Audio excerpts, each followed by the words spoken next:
Right, okay, now we can finally start painting. So I'm gonna grab some of this brown. Actually, there's a lot of them. We're just gonna take some of this skin tone and mix it in with this brown and see what happens.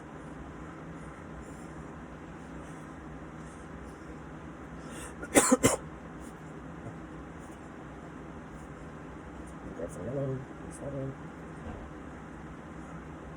Beautiful, beautiful. Now I've got some tissue paper here, and I'm going to give a palette knife a wipe over. And then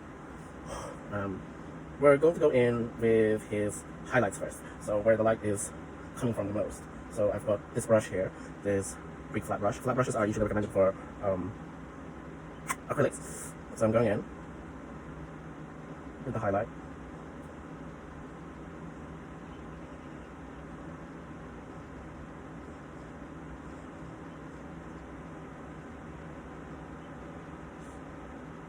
Now guys, just to describe my style, it's not hyperrealism, but I still use some principles, where it's like I have my highlights, and actually I've been doing something different lately, where I use color as my midtone.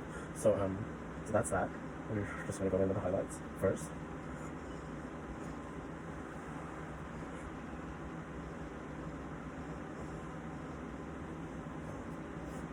So I'm using the reference photo, and there's a lot of light coming in through this section here.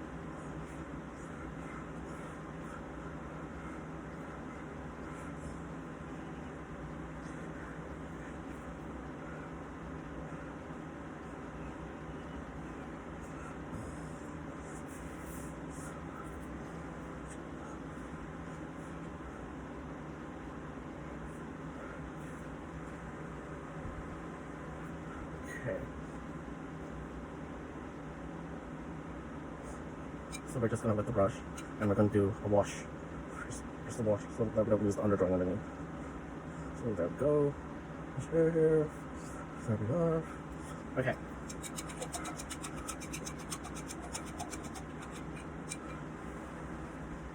And then we're gonna go in and do the midtones, which I replaced gray with this really funky color here. So then we're gonna do the midtones.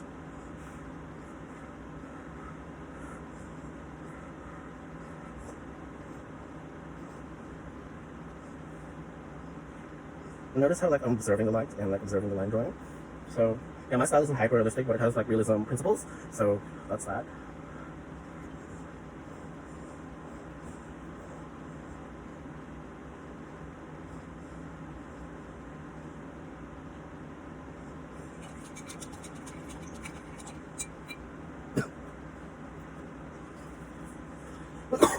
Pardon me. And then we're gonna go in with this shadow.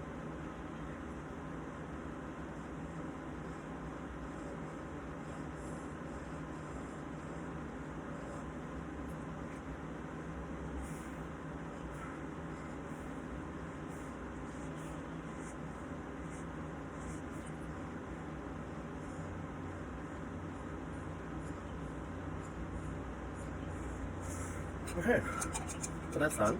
So I'm going to come in with a angle brush, and I'm going to paint on top of my underpainting with a flesh stamp. Okay, I'll be back, guys.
Okay, so just holding on to my reference photo, I'm going to take some Payne's Gray, and I'm going to use a pointed brush, medium size, and I'm going to block in his eye.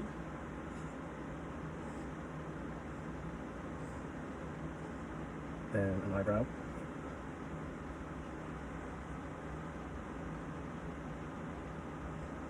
His nose. And his lips. Okay, that looks pretty good. And now I'm just going to go back in and chisel out some definition, some muscular definition.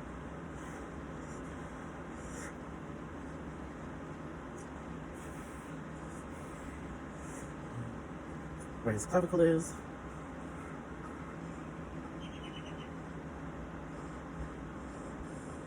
Oh, and I'm using Payne's Gray, and as you can see, it mixes in with the other tones beautifully.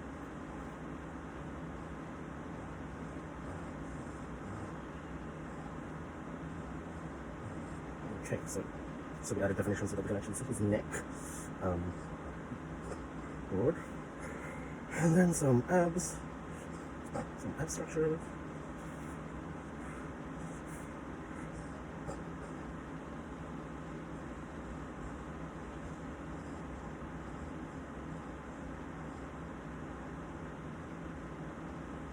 Okay, so I'm going to give this a quick gloss with the hairdryer, and then we're going to refine things even more. Guys, so it's dry now. Yep, it's very dry. So I'm going to use the reference photo, and I'm just gonna sketch in some elements. Yeah, I'll sketch in some more elements with my Caran d'Ache box crayons. These are Neil Color 1, so they are water resistant, which is what I want. I don't really want the water soluble. So I'm just gonna go back in and refine the painting. So here we go. Ooh.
See, I'm quite pleased with that. We can leave that there, but just for the sake of it, I'm going to do an additional step.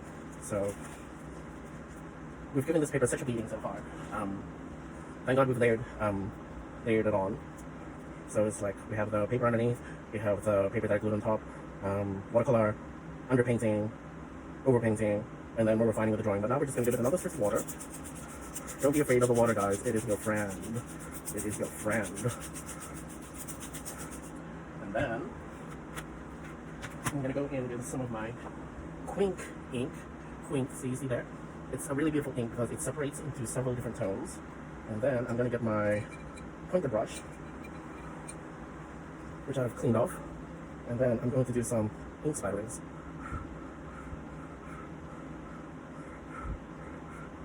Just to add some interest. Okay, and then we're going to add some more water.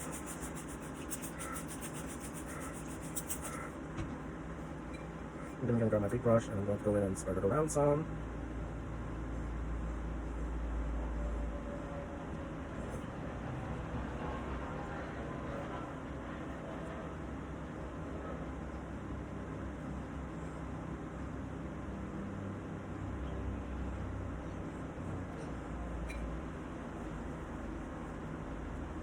Okay, I'm gonna blast this with the hairdryer and then we'll... Okay, my lovelies, I'm back. So I'm gonna use Elmer's clear glue. And I could leave it here. I'm satisfied with the way it looks, but we can add like just a little bit more extra pizzazz, a little bit more embellishment, you know?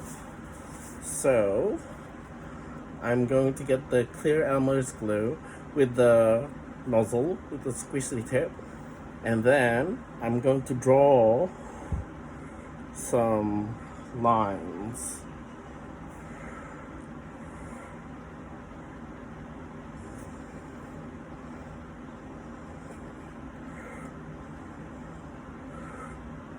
Okay, I'm pretty happy with that.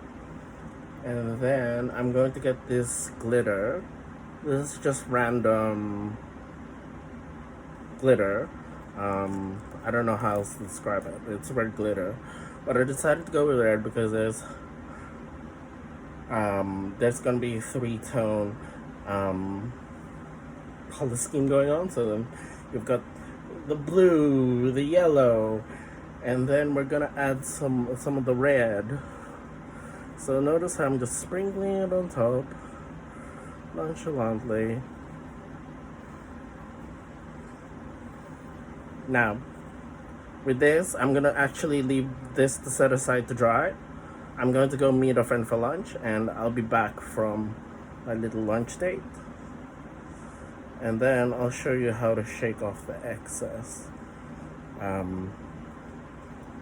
You'll still get some glitter, like some places, but you won't get it absolutely everywhere, you know what I mean? So,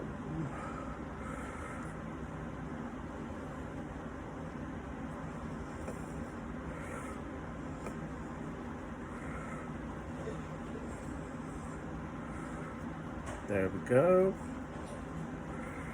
We have a nice, good coating of glitter.